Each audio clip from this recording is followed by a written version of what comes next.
Welcome back again. Thank you for coming. For those that want to stick around, today's video is going to be solely on what I said from the first video, which is me touching a little bit more on my kidney issue, aka nephrotic syndrome. And just as a quick recap, I've had nephrotic syndrome since I was very young. I'm almost 30 now. Been taking prednisone most of my life. I've recently had some anxiety issues and so on and so forth, but nonetheless, today's video is just specifically about kidney stuff. So yeah, without further ado, let's go ahead and get right into it. I got my iPad here just to stick to my notes, because I know you guys probably want a more detail-oriented video this time around than me just kind of spitballing and freewalling, whatever you want to call it. Like I said during the last video, I came up with about 5 tips and tricks that I have learned over my time of having nephrotic syndrome that I want to go ahead and pass on to you guys. So without further ado, let's get right into it.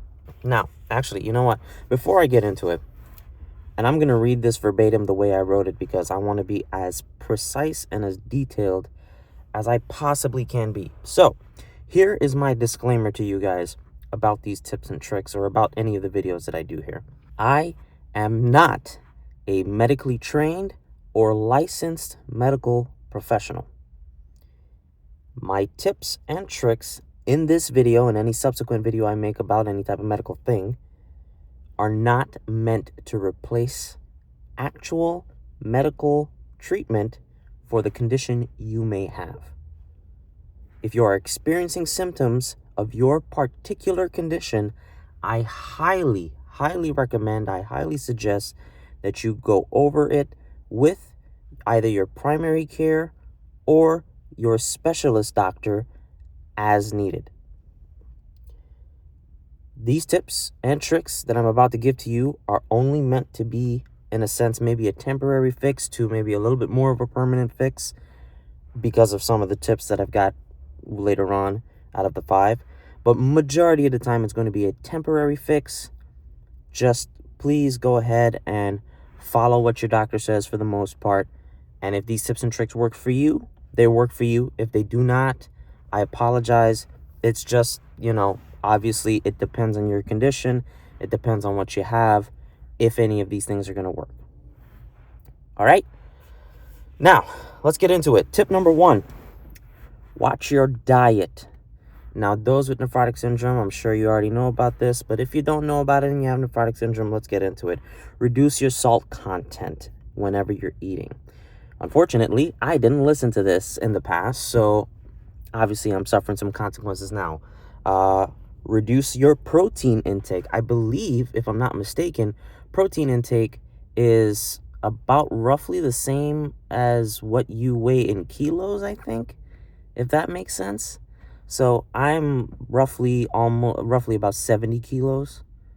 So I think you need to eat 70 grams of protein a day. I think that's the math. I'll probably put it in the bottom of the video or something like that, but you'd probably have to reduce that in half. So in my case, if it's 70, then it would technically be 35 grams of protein daily. Especially if you're under a relapse, monitor how much protein intake you have for that day or for the week in general. Eat cucumbers, watermelon, watery fruits or vegetables like that, and have that in your diet almost every day. These things are natural diuretics. A diuretic is going to help to bring out the excess water that is within your body. And another benefit of it, especially the cucumbers, it will help to detox and help cleanse the kidneys, because it's a water-based thing, right? Cucumbers are like, 60-70% water, 90-something% water, something like that. So those kind of fruits, those kind of vegetables that have that extra water content, go ahead, you're going to want to consume that, have that in your diet. Teas, garlic tea, it's not the best tasting, but it works. It is a diuretic. Parsley tea tastes a heck of a lot better because it tastes very much more mild. Also a diuretic, and has vitamin C in it. That's key. That's key for people with nephrotic syndrome if you don't want to catch a cold. And hot water with lemon. The lemon is also a diuretic because of the sourness. However, be careful with the lemon stuff. It is acidic, and if you intake too much acid, it obviously shows up when you do urine tests with a urine dipstick or so on and so forth. That pH level, the acidity within your body is going to be very high. And obviously, you don't want to have too much acid in your body.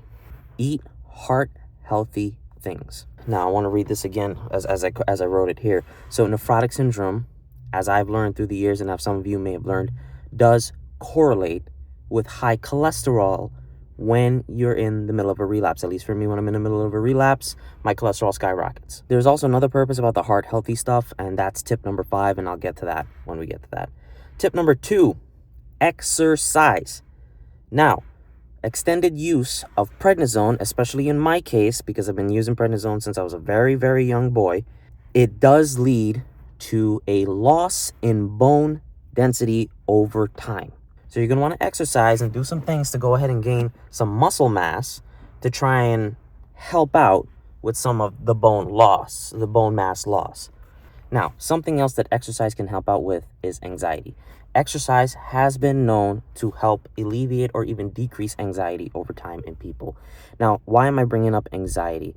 Because, at least for me, and please take this with a grain of salt, this is speculation just on my part, I've taken prednisone, again, practically all of my life, and never had an issue until now taking cholesterol medication with it.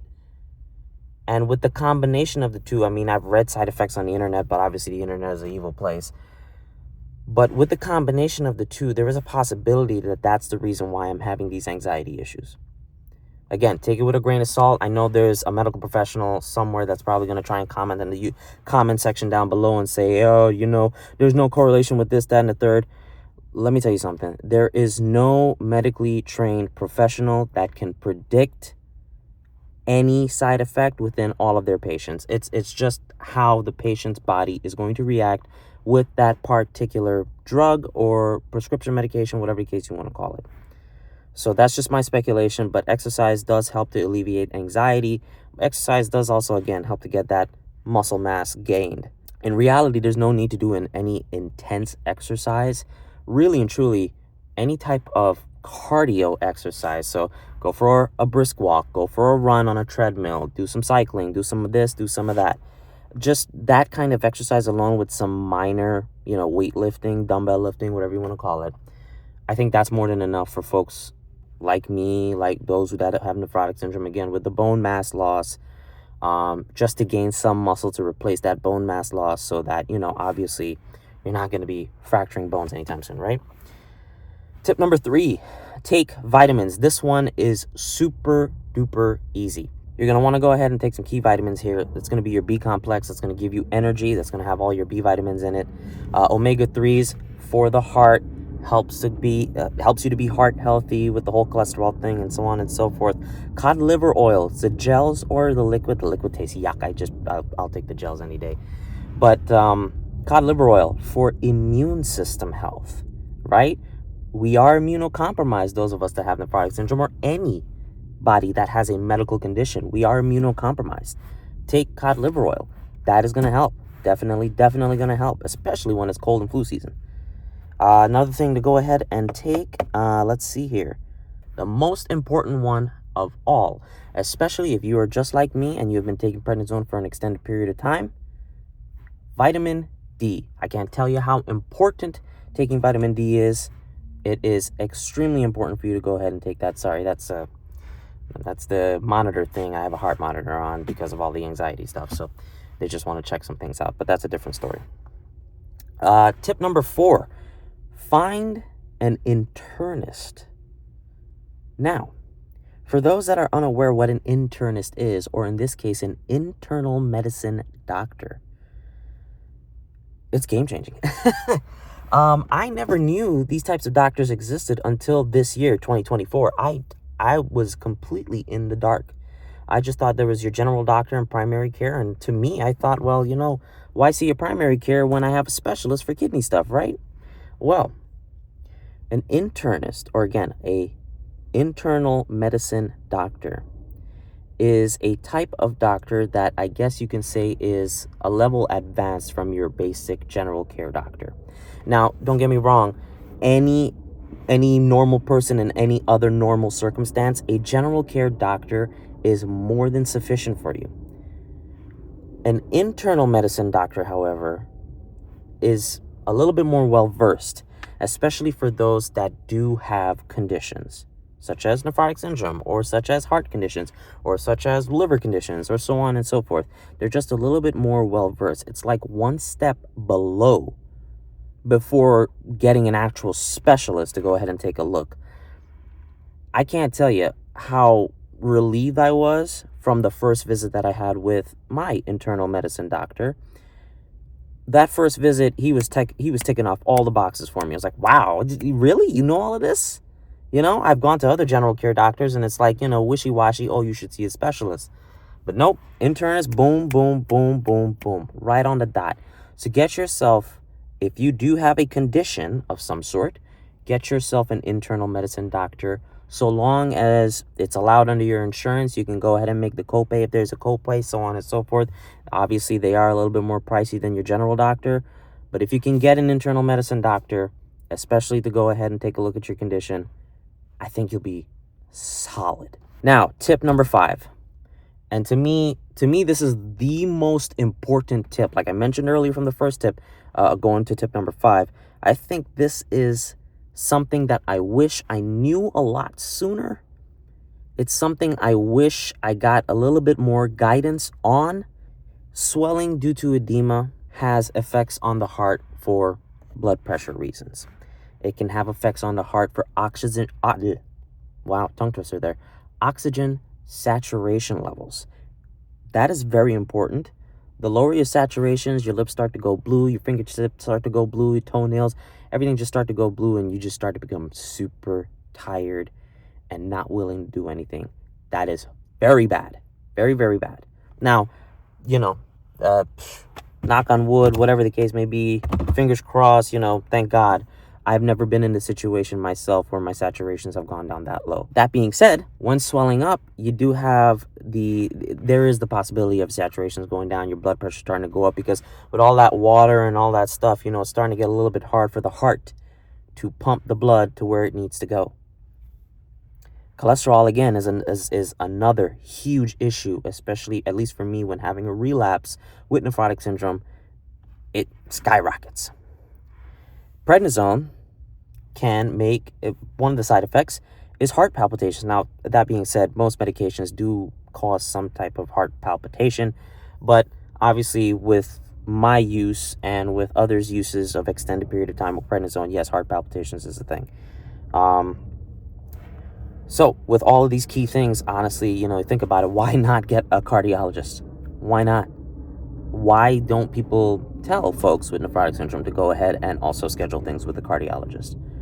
Having a good check on your heart is worth more than any of the riches in the world, because at least you know your heart's good. Even if the cardiologist is expensive to a certain degree, because they're a specialist, if it's just 1 to 2 visits a year, I think the know that your heart is good, you're functioning well, cholesterol levels are good, so on and so forth, I think the know of that is enough peace of mind that the price kind of doesn't matter at that point, especially, again, if you are facing edema with the nephrotic syndrome and so on and so forth.